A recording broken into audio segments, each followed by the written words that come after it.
So I mentioned earlier that when I was coming to Seattle, this is the first time that I would pass through TSA security without being subjected to a TSA pat-down or a massage.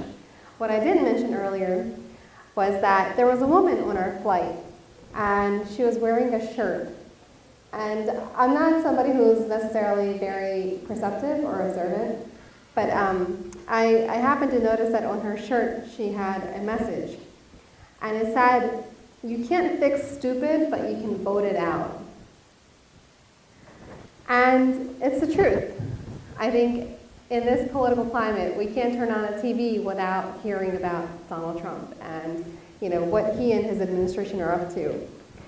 And especially with this being election year 2018, we're in a year where we really have an opportunity to bring about change.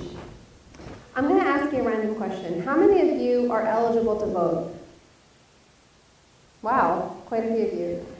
How many of you are registered to vote? Okay. How many of you are going to rock the vote in 2018? See, I see that number dwindling down. When we ask Muslims, if they're eligible to vote, if they're registered to vote, and if they're going to actually go to the polls in 2018, a lot of Muslims who are registered to vote decline to actually exercise their right. And when we ask them why, one of the reasons that they give is because they don't feel like any of the candidates who are running for office appeal to them, that they're standing for anything that resonates with who they are and what they believe. And so one of the topics that I was asked to talk about is how do we encourage our communities to be more politically engaged while staying true to our deen and to our Islam. And this is such an interesting question because just a few days ago I was reading that in France the judge denied citizenship to an Algerian sister because she refused or declined to shake his hand. Did any of you hear that? There's an Algerian woman who was declined French citizenship because she declined to shake the hand of the immigration officer. And we live in a society, especially in the West, not just in the United States, but in Europe, Australia, where exemplifying our ideals as Muslims has become difficult. Just to piggyback off of what Sheikh Kamal Makki was talking about feeling comfortable in our identity to stand on principle and not feel that we have to conform to what everybody else is doing in order for us to be accepted or to be valued.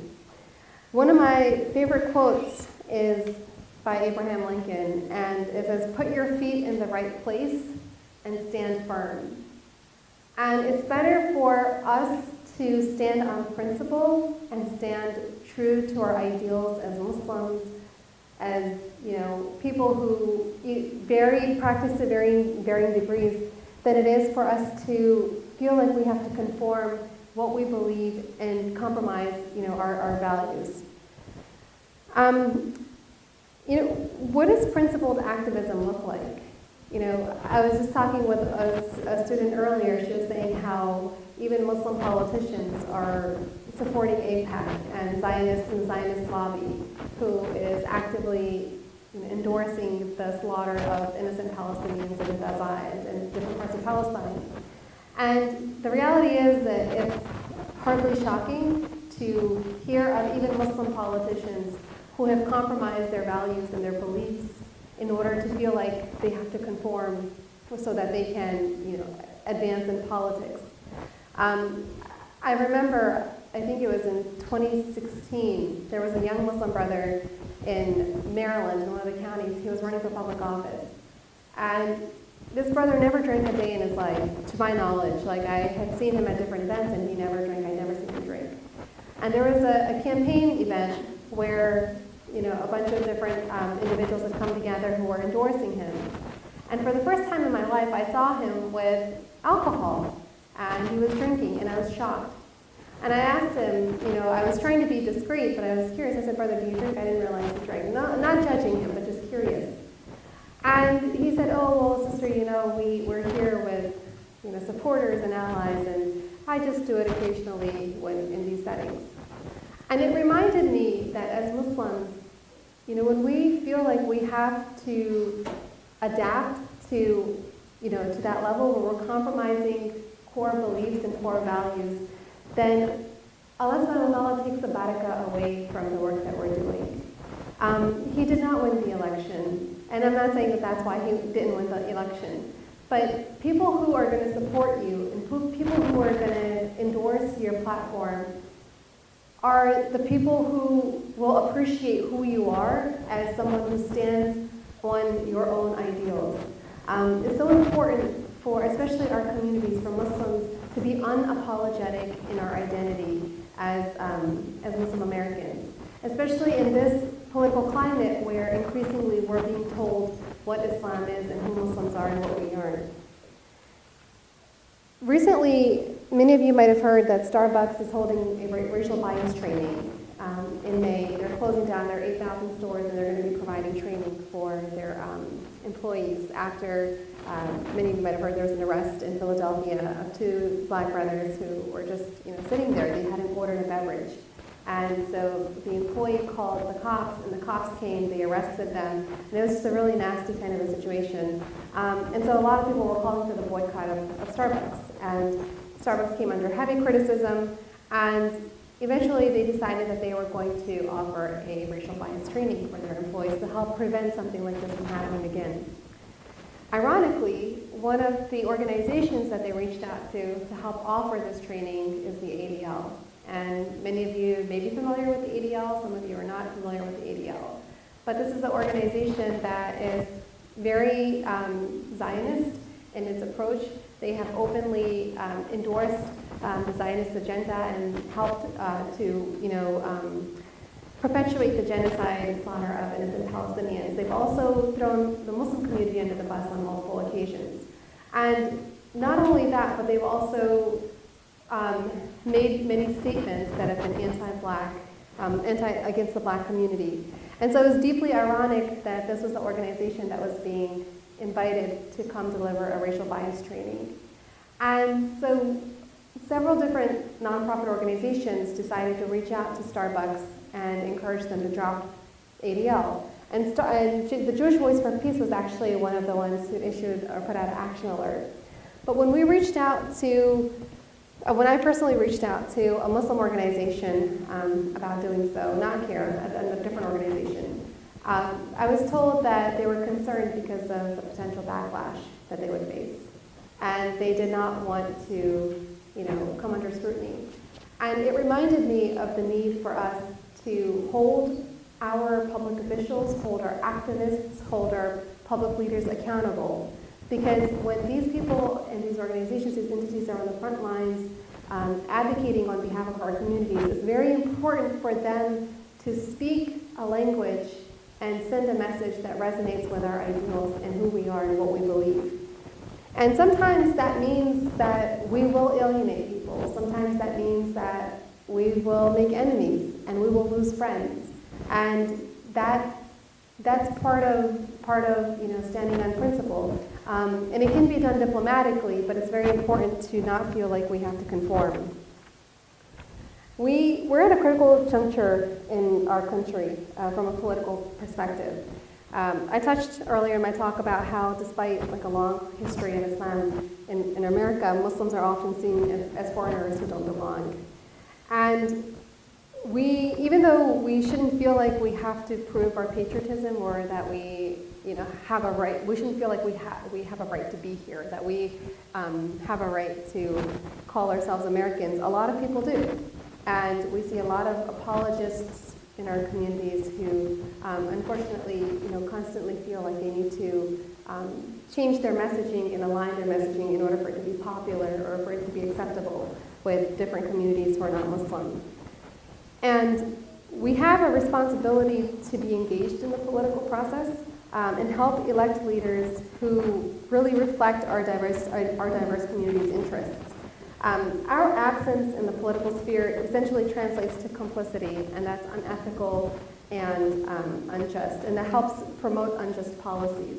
Just to give you an idea, over the past year and a half, since the Trump administration came into power, there has been a laundry list of anti-immigrant, anti-refugee, anti-Muslim policies that have come into effect.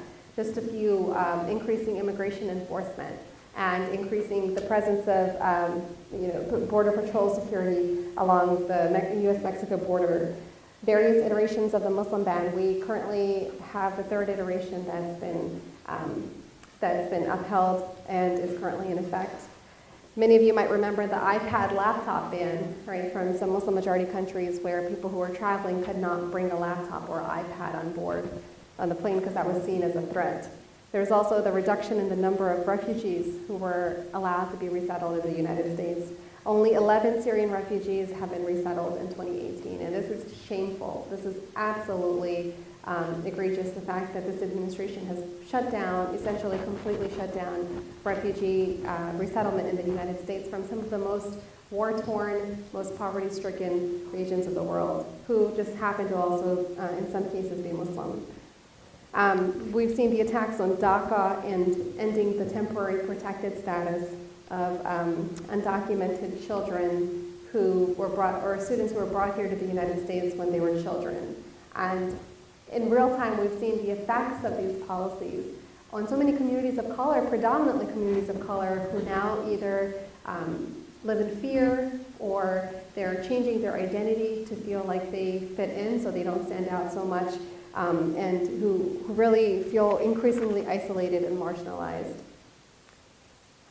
You know, Prophet Muhammad ﷺ said, we're commanded, if we see a wrong, then we have to act against it. If we can't act against it, then we have to speak out against it. Right? If we can't speak out against it, then we have to hate it in our heart. And that is the weakest of faith.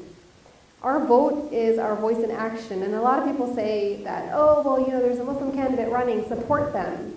And I'm not telling you not to support Muslim candidates. But I'm telling you to make sure that you hold the elected people or the candidates running for public office accountable and make sure that they actually represent your values and your ideals.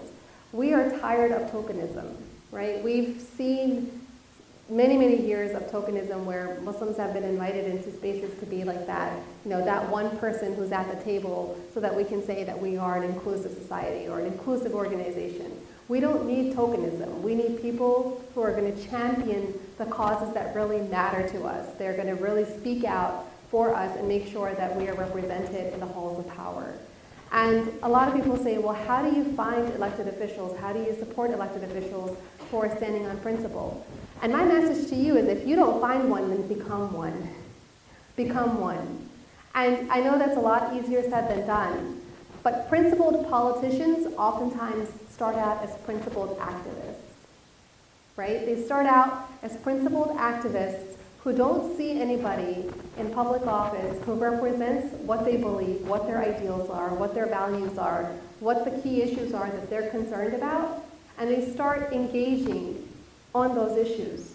And eventually, as they build more recognition, as people become aware of their platform, of their beliefs, of their systems, of their values, then they become more trusting of them. They recognize that this is an individual who is going to stand up for my community, who's not going to bend the way the wind blows or conform because they feel like they have to. And I mean, in these political times, when I touched earlier on the spike in hate crimes and bias attacks in 2016 versus 2017, in 2017 we saw a jump of 15% increase in hate crimes against Muslims, 17% increase in bias incidents against Muslims. And this is actually, you know, a snapshot of the reality, because we know that all incidents don't get reported. We've seen masajid that have been vandalized with graffiti, windows being broken, that have been subjected to arson. And it's a reality that it's not popular to be Muslim in America.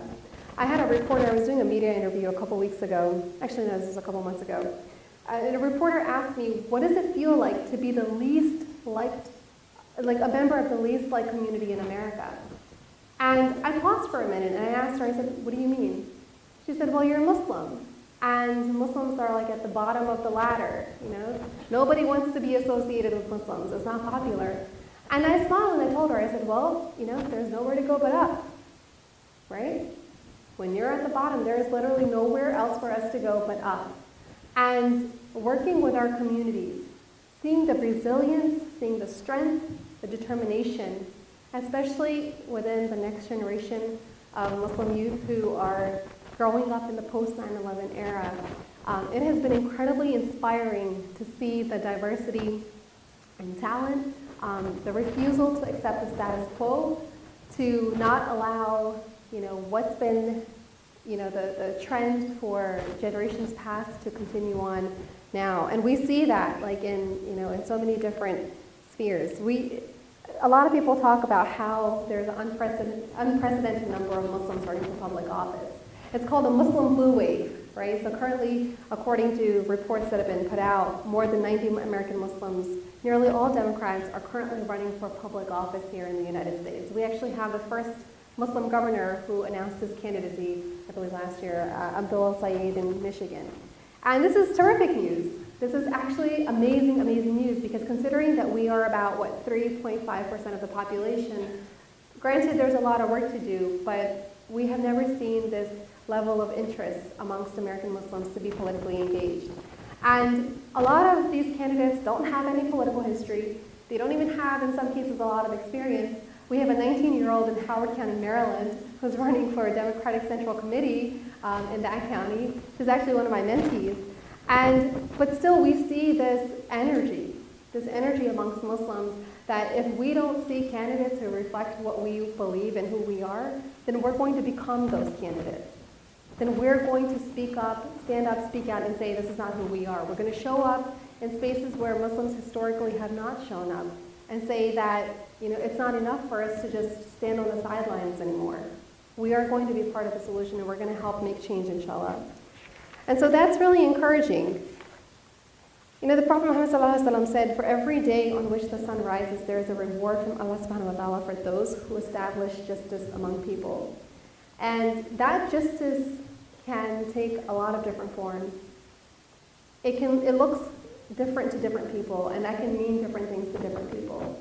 But ultimately, if we are not at that table, if we're not in the trenches, if we're not in the spaces where we can help make change, whether it's as an activist, whether it's as a political leader, or whether it's as a media representative, or in whichever capacity, then we are not going to effectively be able to make the level of change that we would like to see.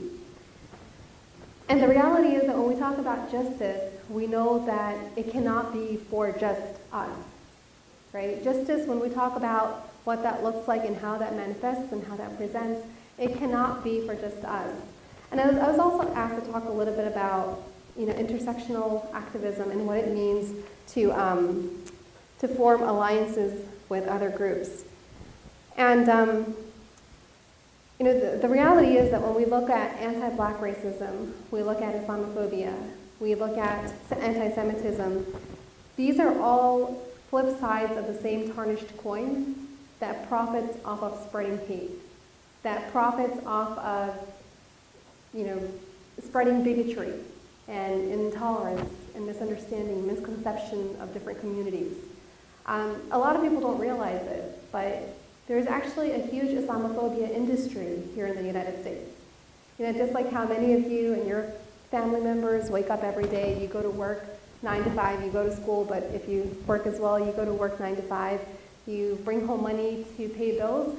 There are people in America who actually wake up every day and their job is to manufacture hate against communities like ours. That's their job.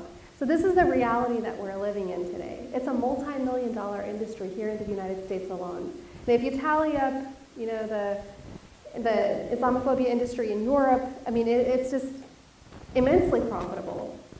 And this isn't to discourage you or alarm you, but this is the reality, right? We can't sugarcoat it. This is what we're up against. And there are people out there who don't want Muslims to be shown in a positive light. I remember in my work as an activist, we try to promote and highlight positive stories of Muslims doing great things, because mashallah, every single day, so many Islamic organizations, so many Muslims are doing incredible work. And we never see that highlighted, or very seldomly do we see that highlighted. Oftentimes when we hear about Muslims in the media, it's always negative. It's always about terrorism or ISIS or what have you. And so we were trying to amplify more positive stories about Muslims in the media. And there was one producer at a station in Maryland who I'd reached out to because ICNA Relief had come to town and they were doing blessing bags. They had like a blessing bags campaign where they distribute these goodie bags filled with toothbrush and sanitary napkins and things like that to the homeless. And I told him, I said, you know, there's this great campaign going on. There's this Islamic organization. They're coming to our city, you know, and they're going to be benefiting hundreds of people, homeless people in the city, and working in underprivileged areas to produce good.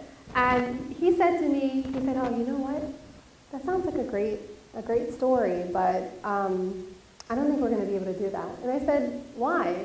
I said, I mean, if you could help me understand why? And he said, well, it's not going to sell. He was very upfront with me.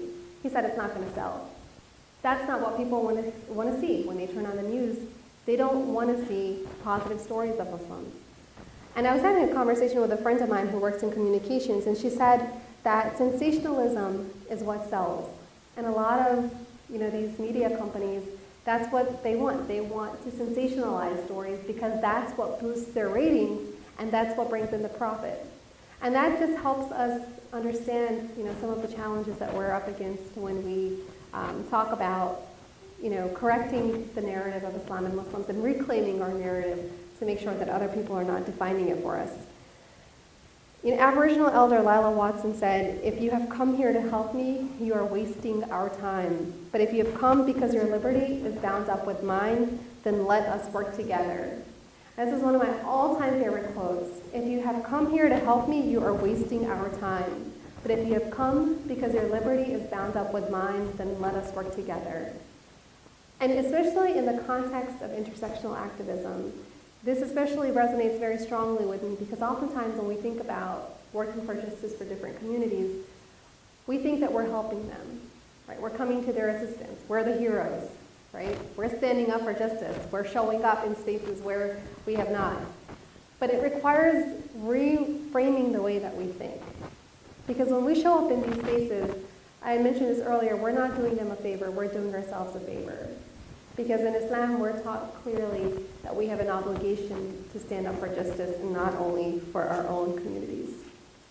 And the legacy of Islam in America is one of resilience. You know, the story of Islam is one of perseverance, of defying great odds.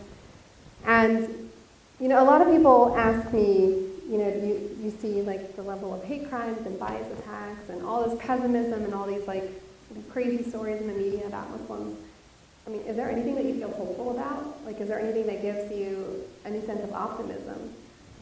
And truthfully, I mean, I have to tell them, there is so much that gives me hope for our communities. And that's because working within, you know, diverse like communities across the state of Maryland, where I'm from, and just, you know, nationally, we're seeing the work that's being done and contributing to that in some small way. It's incredible to see the potential, talent, and growth that we're seeing. You know, a big part of the reason why students like yourselves are, you know, are a priority for the activist community and for many young activists who are, you know, trying to engage with the next generation of Muslims is because you aren't just the future, you are the present. And we're seeing that, especially on college campuses and high schools, in different movements, we're seeing that the youth are the ones who are taking the forefront. They're the ones who are bringing about change and who are leading that cause. And, you know, who can tell me how a diamond is made? How is a diamond formed? Under pressure. Pressure and what else? Are there any physics majors? No, all pre-med? Heat. Absolutely. What was your name? What is that? Shafi, mashallah.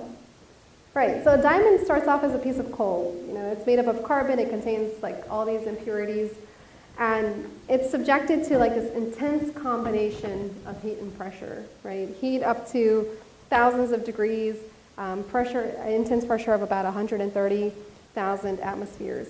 And undergoing, like being exposed to this amount of heat and pressure, it undergoes in the series of chemical transformations. And it works together to, I'm not going to share the chemistry of it, but it works together to form these like crystalline lattice bonds. And these strong molecular bonds are really what provides diamonds not just with their physical structure, but also their classic hardness. And I feel like these bonds reflect the strength and the resilience of the American Muslim community, of our communities that are being subjected to intense pressure, that are being subjected to intense challenges. And not only are we resisting and continuing, we are thriving. We see that all around us every single day with so many different accomplishments that are happening. And so it's hard not to feel hopeful about the direction of our communities, that our communities are headed in. Some people ask, some of the students ask for concrete ways that you can get involved and that you can be more engaged as an activist. I encourage you to volunteer for Muslim organizations that resonate with your values and your beliefs and your interests, whether that be social justice, whether that be humanitarian, whatever that looks like. If there are organizations, and there should be organizations in the area, I encourage you to reach out to them. Everybody has access to the internet. If you have a smartphone, you can Google it and get involved. Be engaged, get involved, and follow them on social media, join their email listservs, keep an eye out for upcoming events. And also one thing, really important, one piece of advice that I have is to find a mentor. Not just one, find multiple mentors. Because as you navigate your education and once you graduate, once you enter the workforce, inshallah, it's so helpful to have a mentor who can provide guidance, who can give you input on what some of the pitfalls are that you can avoid. They can give you advice on what to do, what not to do, how to do it. And we can't place like a strong enough emphasis on having good mentors who can help that process and journey a little bit easier. Another piece of advice I have is to ask a lot of questions. I know a lot of people feel shy asking questions. We don't want to seem like we don't know what we're talking about, or that other people might think that we're not very bright. But actually asking questions is a sign of intelligence. And be a nuisance. Like go out there and especially if you see someone who's doing the work that you want to do yourself, ask them questions. And sometimes it takes work to be able to overcome our inner shyness or reserve or what have you. But that's how we learn. And some of the greatest advice I've ever received is from my mentors. I'm a very introverted person, and it took work for me to feel comfortable doing public work and being a social justice activist. And having mentors who guided me along that process and who were able to give advice really made that path so much smoother. And a lot of people ask, do you need to be a lawyer, or do you need to be an attorney, or like a PR person? And you don't. Just to share a little bit briefly from my personal story, I'm actually a pharmacist. I graduated from the University of Maryland. I worked as a pharmacist for several years in shock, trauma, critical care. And then I segued into activism because I felt like that's what my true calling was. And I didn't know the first thing about, what social justice activism was. And I just had no idea what I was getting myself into. But having those mentors who were able to give advice along the way and who were able to kind of help smooth that transition made all the difference. And then my final piece of advice is to be comfortable in uncomfortable spaces and accept that you will make mistakes along the way. I think a lot of times we don't take rejection easily. And we will pursue a path, and if the door slam's shut, then we get discouraged. We're like, oh, this is not meant to be, this isn't for me. And then we just give up. We give up too easily. If one door closes, then there's a reason for it. Then there's some khair or benefit in it, and keep on pursuing other opportunities and other avenues, because you never know what's meant for you, inshallah, and what will bring khair. But don't give up and don't get discouraged so easily.